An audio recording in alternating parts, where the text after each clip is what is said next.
L'actualité, manifestation sur les voies publiques, bientôt le retour de la police communale. La nouvelle est tombée ce matin lors de la rencontre des autorités de la ville de Conakry avec les élus locaux.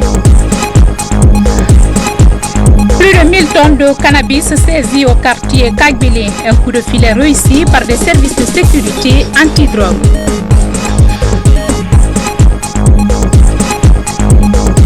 Et puis au Mali, poursuite du dépouillement des bulletins de vote, l'annonce des résultats du premier tour de l'élection présidentielle attendue pour demain vendredi.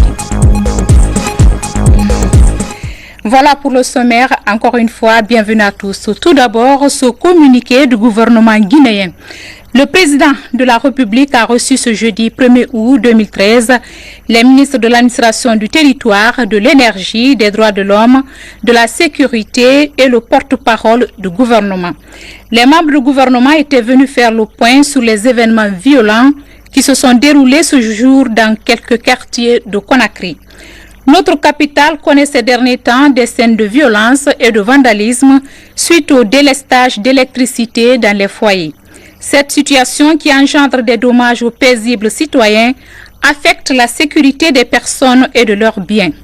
Le gouvernement a hérité d'une situation lamentable dans le secteur de l'électricité et a déployé depuis d'énormes efforts. Cependant, ces efforts ne peuvent être visibles que dans un délai incompressible lié à la complexité et au volume du travail technique. Il faut donner du temps au travail technique pour qu'enfin nous aboutissions à un résultat satisfaisant et durable pour tout le monde. Préoccupé par cette situation, le président de la République a affirmé que le gouvernement doit tout mettre en œuvre pour que l'entreprise Électricité de Guinée, EDG, prenne toutes les mesures pour faire face à cette situation. Le président de la République a instruit le ministre de l'Énergie et la direction d'électricité de Guinée pour que toutes les informations utiles et les solutions envisagées soient données à la population. Le gouvernement rappelle aux citoyens que dans un état de droit, il est totalement inadmissible que les mécontentements, fussent-ils légitimes, soient une justification pour s'aimer le désordre. Ceux qui veulent instaurer le désordre auront affaire avec la plus grande fermeté à la justice. Aucune violence ne sera tolérée. Le président de la République a donné de fermes instructions au ministre de la Sécurité et de la Justice pour la mise en place des dispositifs en vue de chercher, identifier et mettre à la disposition de la justice les fauteurs de troubles pour qu'ils répondent de leurs actes. Au ministre de l'administration du territoire, le président de la République a instruit que les élus locaux, conformément à leurs responsabilités, soient engagés pour que la quiétude revienne dans les quartiers et les communes. Les familles doivent veiller à l'encadrement et à la protection de leurs enfants mineurs. Le président de la République a demandé au gouvernement de prendre toutes les dispositions pour que soit garantie la sécurité des personnes et de leurs biens. Le gouvernement transmis par le bureau de presse de la présidence de la République. Dans le même contexte, face aux manifestations qui se poursuivent sur les voies publiques, le gouverneur de la ville de Conakry et les élus locaux étaient en conclave ce matin au Palais du Peuple. Objectif, trouver des solutions pour le retour de l'accalmie dans la cité. Bangoura Ousmane. Après des jours de violence émaillés d'incidents graves dans la capitale, des troubles liés à la coupure d'électricité, le gouverneur de la ville de Conakry s'est entretenu avec les élus locaux pour échanger sur ces actes de vandalisme. Je lance un appel à la jeunesse de la région de Conakry et toutes les 5 communes de la ville de Conakry, vraiment de continuer à travailler dans la paix et à cultiver surtout le calme dans notre région. Donc, nous demandons aux forces de service, forces de l'ordre, de prendre toutes les dispositions nécessaires pour continuer à sécuriser, à protéger la population civile. Et comme l'air bien. Les gens profitent du manque de courant pour créer l'anarchie dans le pays. Cela ne se passera plus. Toutes les communes auront leur police communale à partir de la semaine prochaine. Cette rencontre qui a permis à ces cadres d'exprimer leur satisfaction suite aux mesures prises par le gouvernement pour la mise en place d'une police de proximité. Les Guinéens se sont toujours aimés, les Guinéens ne sont jamais violents. Pourquoi cette violence? si nous ne sommes pas soutenus et appuyés par l'État, il va être très difficile. Car dans toute activité, dans toutes les fonctions ici, si on prend les décisions dans les bureaux climatisés, on ne nous associe pas. Seulement c'est à l'application qu'on nous associe. L'application fera défaut. À l'issue de cet entretien, l'invite a été faite aux responsables locaux à travailler en synergie avec les forces de l'ordre, ce pour une meilleure sécurisation des personnes et de leurs biens dans la capitale. Pourquoi cette violence? Nous devons vérifier cela parce que ce ne sont pas des Guinéens, nous sommes aujourd'hui mélangés. Un peu plus loin à Kindia, plus de 160 jeunes et encadreurs des structures de jeunesse sont en formation. Ils doivent s'approprier des documents élaborés pour la mise en place du Bureau national de la coordination des associations de jeunes. Les participants ont également échangé sur de nombreuses questions relatives à l'épanouissement de la jeunesse guinéenne. Les images de Cheikh Mabint Silla sont commentées par Sekou Fernand Kourouma. Endroit calme, verdoyant et discret, c'est ici que la jeunesse guinéenne et ses encadreurs se retrouvent depuis 2 jours. Objectif, s'approprier les textes relatifs à la mise en place des structures de coordination nationale des associations des jeunes de Guinée, CAGEG. Il y a tellement d'associations qui sont nées par-ci par-là, mais qui ne disent pas la même chose. Donc nous avons dit, nous devons nous arrêter, mettre une seule structure qui va être l'interface entre la jeunesse et le pouvoir. Notre objectif, c'est de partager des documents juridiques que nous avons faits, les textes réglementaires, le code électoral, toutes choses qui vont permettre à la représentation des jeunes à la base, dans les collectivités locales, communes, urbaines et rurales, et venir au niveau préfectoral, régional et national, pour que nous puissions participer également à la prise de décision. Ici, les jeunes se sont familiarisés avec la Charte africaine de la jeunesse, ratifiée en 2011 par la Guinée. Un document qui interpelle les pouvoirs publics africains à favoriser l'épanouissement des jeunes en leur assurant la santé, l'éducation et l'accès aux instances de prise de décision. J'ai eu vraiment des conseils de la part de tous les intervenants. Ils demandent à ce que chaque jeune soit responsable, car l'intérêt de la Guinée, c'est la jeunesse. Les nouvelles orientations stratégiques du Fonds des Nations Unies pour la population visent, entre autres, à créer un monde où le potentiel de chaque jeune est réalisé. Au terme des travaux, les jeunes éliront le Bureau national, un outil avec lequel ils parleront d'une seule voix. De Kindia, cap sur Zéro Corée, où la coordinatrice du RPG Arc-en-Ciel a conféré avec les femmes de la localité. Adianantene Konaté a appelé ces femmes à cultiver l'esprit de paix et de la cohésion sociale. François Mara, Mohamed Diakiti. À Zéro Corée, la coordinatrice du RPG Arc-en-Ciel est venue consoler les populations. À l'occasion, les femmes de la région se sont engagées à faire la paix et à consolider l'unité nationale. Elles regrettent les récents événements qui ont secoué les localités de Zéro Corée, Beila et Koulé. La sensibilisation pour le retour de la paix dans la région, les femmes, tout en restant attentives au message du chef de l'État dont vous êtes porteuse, demande que la lumière soit faite sur cette macabre histoire, car la vérité unie et renforce le vivre ensemble. Notre motivation n'est autre que sauvegarder la paix à Zéro Corée. Puisque au moment des conflits, c'est nous les femmes et nos enfants qui sommes victimes. Un pays ne peut pas se développer sans paix. Satisfaite de l'initiative, la coordinatrice nationale du RPG Arc-en-Ciel a dans un franc-parler dénoncé la fragilité du tissu social avant d'inviter les femmes et les jeunes à persévérer dans leur engagement pour la paix. Essayons d'éteindre ce feu qui s'est allumé sur la forêt à chaque Guinéenne. Vous avez une famille, un mari, des enfants, des frères. Parlez-leur de la paix. Que la paix règne désormais sur la forêt et sur toute la Guinée. À la lumière de ce dévouement des femmes en faveur de la paix, la cohésion sociale, l'espoir d'une paix durable en Guinée forestière est permis. Cet autre communiqué du ministère de la Justice. Le ministère de la Justice constate avec amertume que depuis quelques mois, des manifestations récurrentes se déroulent sur la voie publique à l'occasion desquelles des individus en violation des dispositions légales et réglementaires s'attaquent à de paisibles personnes, aux biens publics et à des biens privés sous prétexte de délestage. Ces agissements constituent des violations graves de la législation pénale en vigueur.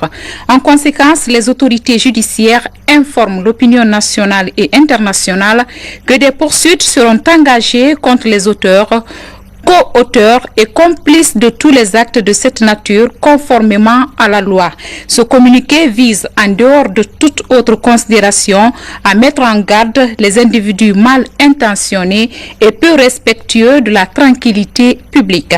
Conakry, le 1er août 2013, le ministre d'État PO, secrétaire général Moussa Kourouma. Dossier formation à présent, ouverture d'une rencontre sur le renforcement des capacités des partis politiques en liste pour les élections législatives. Financé par l'USAID à travers le National Democrat Institute, les travaux en technique de gestion de campagne vont aider à connaître les stratégies et les textes juridiques pour une campagne réussie en Guinée. Mahmoud Bari.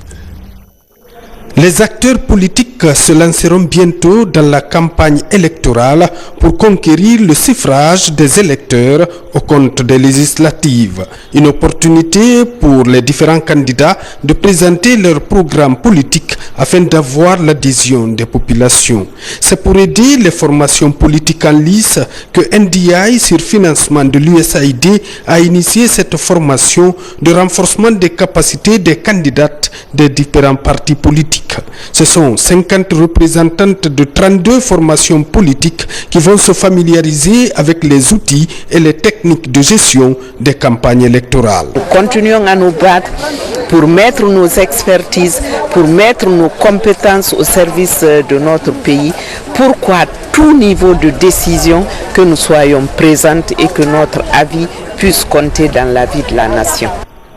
La connaissance des techniques de gestion de campagne électorale des partis politiques permet de cerner la réglementation, mais aussi la préparation, l'organisation, ainsi que les mécanismes de financement et de communication en période électorale. Les thématiques que nous avions prévues tiennent compte de l'arsenal des outils nécessaires qu'il faut pour véritablement renforcer le leadership donc des femmes, pour que ces femmes puissent pendant la campagne électorale se défendre valablement et pouvoir donc permettre à ce qu'il y ait une certaine amélioration dans le cadre de leur représentativité au sein de la prochaine Assemblée nationale. Elles vont maîtriser l'ensemble des paramètres, mais aussi savoir qu'au niveau de la campagne, il y a ce qui est permis, ce qui est interdit, mais ce qui peut être aussi puni. Le gouvernement américain œuvre à l'instauration d'un état de droit, mais aussi à la promotion de la démocratie. C'est tel l'avenir de la vie politique d'avoir la participation forte et éclairée des femmes guinéennes. Ainsi, la cinquantaine de candidates aura une véritable appréciation des éléments qui concourent à une bonne campagne électorale débarrassée de toute forme de violence. Fini la formation des corps militaires et paramilitaires sous la résolution 1325 du Conseil de sécurité des Nations Unies, une initiative du réseau Paix et Sécurité pour les femmes de l'espace CEDEAO en partenariat avec le ministère de la Défense nationale avec l'appui financier d'Osiwa. Sergent Alassane Gabi sur les grandes lignes de la rencontre. Au terme de 3 jours de formation, ces militaires et paramilitaires sont désormais informés du contenu de la résolution 1325 du Conseil de sécurité des Nations Unies, relative à la promotion et à la protection des droits des groupes vulnérables, femmes et filles. La 1325 parle de l'implication des femmes au processus de maintien de la paix. Elle parle de prévention et de gestion des conflits, donc d'impliquer les femmes en général dans le processus de paix. Le réseau Paix et Sécurité pour les femmes de l'espace CEDEAO pilote un projet de promotion des droits fondamentaux des femmes dans les pays membres. Le réseau bénéficie de l'appui technique et financier de l'ONG Osiwa. Nous avons pensé que cette entité est une entité clé dans la protection des droits de femmes. C'est pourquoi nous sommes venus vers l'armée. Pour aussi voir la protection des droits humains, particulièrement la protection et la promotion des droits des femmes, est une préoccupation majeure. Ça cadre bien avec nos objectifs en Afrique de l'Ouest. Le ministre de la Sécurité et de la Protection civile réaffirme le soutien de son département pour la défense des droits des femmes en Guinée. Le département que j'ai la charge aujourd'hui de gérer ne ménagera aucun effort à vos côtés pour vous engager dans cette voie, pour vous rassurer de son soutien et vous accompagner chaque fois que cela sera nécessaire. Cette formation vient s'ajouter à d'autres déjà reçues par les forces de sécurité portant sur le respect des droits des femmes en Guinée. Et puis, les rideaux sont tombés sur les travaux d'information et de partage sur les modèles de calcul des coûts et tarifs interconnexion des réseaux de télécommunications. Il était question pour les différents opérateurs et utilisateurs de télécommunications de s'accorder sur le modèle le plus fiable et mieux adapté au contexte guinéen. Sourde Keira signe ce reportage. Ces acteurs de télécommunications ont appris pendant 2 jours les modèles de calcul des coûts et tarifs d'interconnexion des réseaux des différents opérateurs de téléphonie en Guinée. C'est une initiative de l'autorité de régulation des postes et télécommunications, ARPT. Depuis que l'application, quand bien même les conditions économiques ont changé. Donc l'objectif c'est de pouvoir procéder à cette révision des tarifs d'interconnexion. Mais pour y arriver, il faut utiliser des outils et l'outil le mieux indiqué, en tout cas le plus utilisé, c'est les modèles de détermination des coûts. Mais ce choix, il faut le faire en partenariat avec tous les acteurs. Animé par un expert de l'École supérieure multinationale des télécommunications de Dakar, la formation a permis aux opérateurs de s'accorder sur un modèle de régulation qui puisse s'adapter au contexte guinéen en termes d'accessibilité et de fiabilité. C'est le CMIL Plus qui a été retenu par les participants. Donc nous allons veiller à la mise en œuvre de cette variante-là pour satisfaire la population et la clientèle guinéenne. Comme vous le savez, le rôle fondamental de la RPT est de veiller à la mise à disposition de la population des services de télécommunication dans des conditions objectives, transparentes et effectives des réseaux de télécommunication et de la poste. En attendant les résultats de ce modèle retenu, les consommateurs de téléphonie en Guinée éprouvent encore d'énormes difficultés d'interconnexion entre les différents réseaux de télécommunications évoluant dans le pays. Restons avec l'autorité de régulation des postes et télécommunications. L'institution vient de démasquer un important réseau de trafic d'appels internationaux. Un bâtiment situé au grand carrefour de Lambagne abritait les dites installations attribuées à un ressortissant sénégalais. Quelques éléments de précision avec Habib Kiam.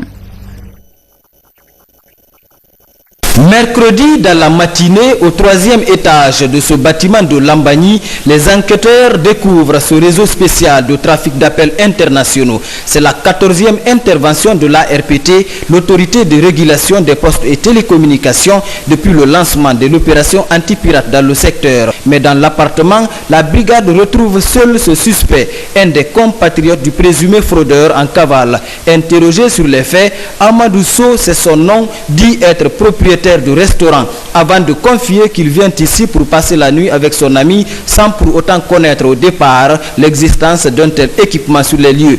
3 opérateurs de téléphonie mobile sont visés par ce réseau frauduleux avec Internet à haut débit.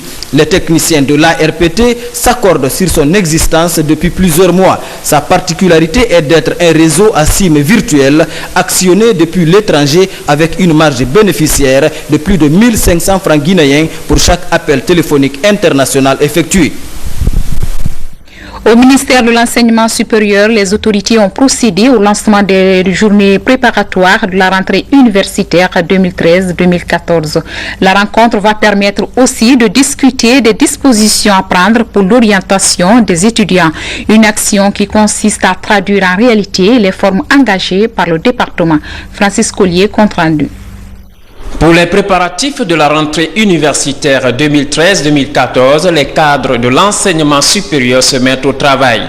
Ils se penchent sur l'architecture du département avec à la clé la création de nouvelles structures.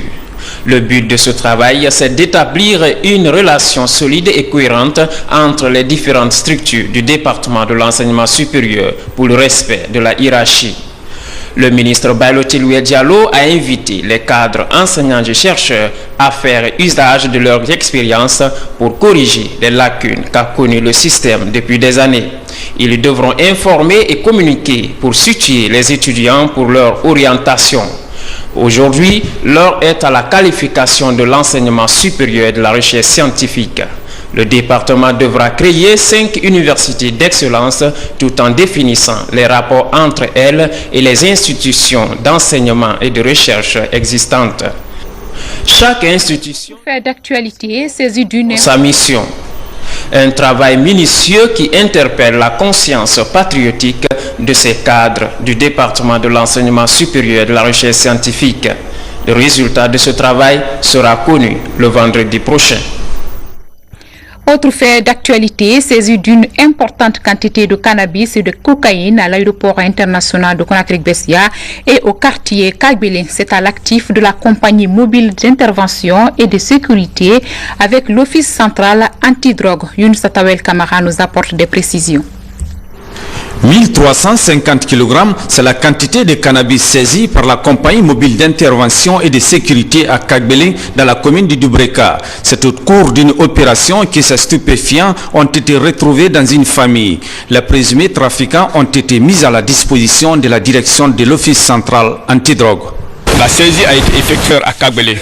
Comme nous sommes le service centralisateur, les autres services qui font la saisie nous déposent. Donc c'est dans ce cadre que le commandant de cette compagnie est venu procéder à la remise de cette quantité. Ces 4 autres tubes contiennent de la cocaïne en liquide. Ils sont saisis sur une fille à l'aéroport de Conakry en provenance du Brésil. C'est un trafic international, c'est la coopération qui existe entre l'ensemble des services qui nous a permis de travailler en commun avec les douanes, la PAF et également l'OCAD qui a pris en dernier la procédure. Il faut prendre en compte que l'Afrique de l'Ouest s'ouvre sur le monde, notamment avec de nouvelles lignes aériennes qui arrivent. Si on prend la Sky qui s'en va maintenant au Brésil, permet de ramener de la cocaïne à moindre coût. La lutte contre la drogue n'est pas exclusivement un devoir de l'Office central antidrogue, mais c'est pour tous les services de sécurité, c'est pour toute la population. Ces différentes saisies de drogue interviennent après l'incinération d'une importante quantité de drogue il y a quelques semaines seulement. C'était à l'occasion de la journée internationale de lutte contre le trafic illicite de drogue. Hors de nos frontières au Mali, les résultats partiels publiés mardi alimentent le débat entre les militants des candidats favoris, Ibeka du RPM et Soumaïla Cissé de l'URD. Malgré cette tension, les citoyens maîtrisent leur passion et restent confiants quant aux résultats qui seront publiés par les organes de gestion des élections au Mali. La singularité d'une élection avec Ansoumane Toumani Kamara. La capitale malienne, Bamako, quelques jours après le scrutin du dimanche dernier, la vie suit son cours normal. Ce scrutin, dont la communauté internationale a salué le caractère transparent et crédible, alimente moins les commentaires des Maliens. Confiants, ils ont plutôt le regard tourné vers les organes de gestion des élections. Et depuis l'indépendance jusqu'à nos jours, le Mali n'a jamais effectué une élection vraiment aussi crédible que ça. Le ministre, il a parlé de son propre chef. Mais moi, je n'aurais même pas voulu que le ministre parle. Qu'il parle ou pas, la victoire d'Ibeka est incontestable. Premier tour, il n'y a même pas de deuxième tour. Dans le camp de la coalition des partis anti-putsch qui contestent les résultats partiels publiés mardi dernier, l'heure est à la rédaction des plaintes. Des plaintes qui seront soumises à l'appréciation des organes de gestion des élections au Mali. Moi, je pense que c'est la réalité et c'est le vrai résultat du Mali. Il n'y a pas eu de fraude là-dedans. C'est la vraie réalité, vraiment. On n'a jamais vu une vote comme ça. C'est la première fois au Mali. L'autre singularité des élections maliennes, c'est que le pays en pleine crise et en moins d'un an, le Mali a pu organiser ses élections dans la plus grande transparence et la sérénité totale. Un bel exemple pour l'autre poumon qu'on appelle la Guinée. Ouverture ce matin d'une nouvelle agence de la First International Bank à Lambagny, dans la commune de Ratouma. Avec un capital de 50 milliards de francs guinéens, cette institution bancaire s'est engagée désormais à participer à la bancarisation de notre pays. Bangoura Moussa. Une nouvelle banque pour la population de Lambagny et environ. Cette institution bancaire vient d'ouvrir à la clientèle sa 16e agence. Avec un capital de 50 milliards de francs guinéens, cette société anonyme s'est engagée désormais dans une offensive d'expansion, celle de participer à la bancarisation de notre pays. Notre banque a conçu des produits et services innovants adaptés à vos besoins. Il en est ainsi de nouveaux produits tels que l'épargne junior, le plan épargne études et le plan épargne retraite, ainsi que le service express transfert qui permet à toute personne possédant un compte ou non de procéder à des envois ou des réceptions de fonds au niveau national à des tarifs très abordables. À mon avis, il y a la place pour plusieurs institutions financières dans notre commune du fait de la forte demande des différents segments du marché. Je peux dire, sans risque de me tromper, que votre implantation dans notre commune va soulager les opérateurs économiques. Un ouf de soulagement pour les habitants de la zone.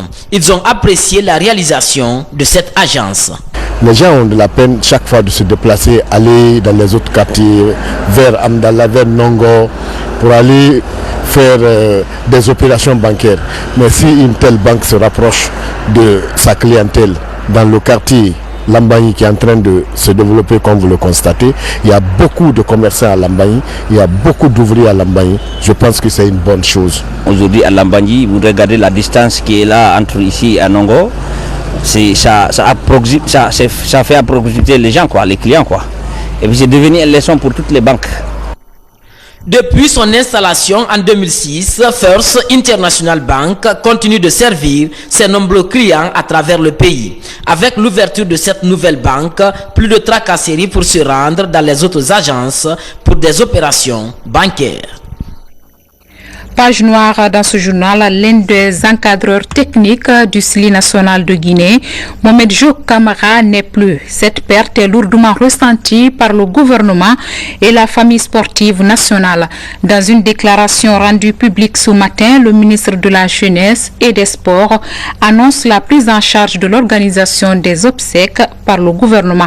À propos, voici la déclaration du ministre de la Jeunesse, des Sports et de l'Emploi jeune, Sanassi Bantamasso. Ce fils illustre la Guinée nous quitte à la fleur de l'âge après avoir accompli sa mission de chargé de sécurité du SLI national senior lors de la rencontre contre l'équipe nationale du Zimbabwe dans le cadre des préliminaires de la Coupe du Monde Brésil 2014. Le décès est survenu à Paris au moment où le défunt s'apprêtait à assurer sa mission traditionnelle auprès de notre équipe nationale invitée à disputer une rencontre internationale amicale à Alger.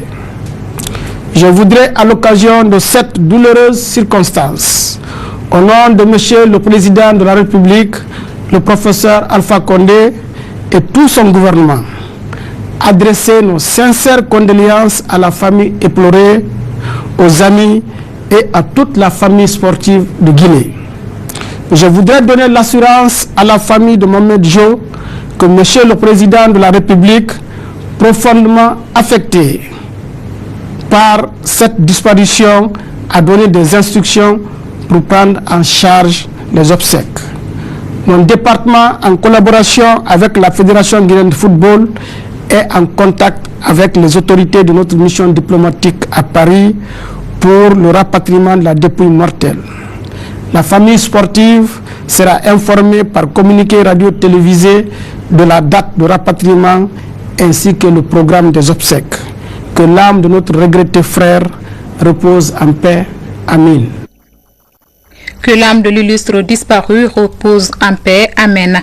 Mesdames et messieurs, avant de boucler ce journal, nous allons revenir sur ce communiqué du gouvernement guinéen. Le président de la République a reçu ce jeudi 1er août 2013 les ministres de l'administration du territoire, de l'énergie, des droits de l'homme, de la sécurité et le porte-parole du gouvernement. Les membres du gouvernement étaient venus faire le point sur les événements violents qui se sont déroulés ce jour dans quelques quartiers de Conakry.